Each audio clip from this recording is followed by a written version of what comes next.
অরণ্য সপ্তাহ উপলক্ষে বর্ধমানে পরিবেশপ্রেমী সংগঠন মিলিত প্রয়াস বংপুর চাষিমানা থেকে শুরু করে ইদিলপুর আজিরবাগানের সমস্ত অঞ্চলে 150টির অধিক চারাগাছ বিলি করে এবং ইদিলপুরে অবস্থিত মন্দিরের পাশের ঘেরা বাগানে 20টি বৃক্ষরোপণ করে।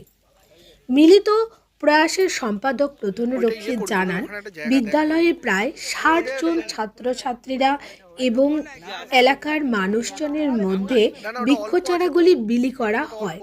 বৃক্ষচারাগুলির মধ্যে একদিকে যেমন ছিল অর্থনৈতিক দিক দিয়ে গুরুত্বপূর্ণ বৃক্ষ, যেমন ছিল শাল, শিশু, মেহগিনি, সোনাঝুরি, গামার, আবার তেমনি অন্যদিকে কিছু ফলের গাছ, পেয়ারা, আম, জাম, আমলকি ইত্যাদি।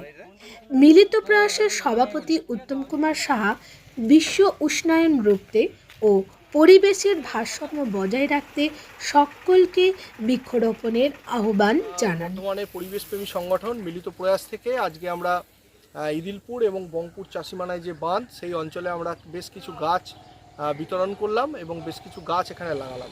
যে গাছগুলোর মধ্যে অধিকাংশই ছিল অর্থনৈতিক গুরুত্বসম্পন্ন গাছ, অর্থাৎ শিশু ছিল, মেহগিনি ছিল, সোনাঝুরি ছিল এবং কিছু ফলের গাছও ছিল, যেমন পেয়ারা, জাম, কিছু কলমের আম গাছ। তো এখানে বেশ কিছু স্কুলের ছাত্রছাত্রী ছিল, তারা নিয়ে গেছে, এলাকাবাসীরা কিছু নিয়েছে, যাদের যথেষ্ট পরিমাণে জায়গা আছে সেই গাছ লাগানোর জন্য। এবং এখানে যে হনুমানজি মন্দির আছে তার পাশে যে বাগান আছে, সেই বাগানেও আমরা প্রায় গোটা 15 গাছ আমরা আজকে এখানে রোপণ করলাম, অর্থাৎ বৃক্ষরোপণের কাজটা আমরা করলাম।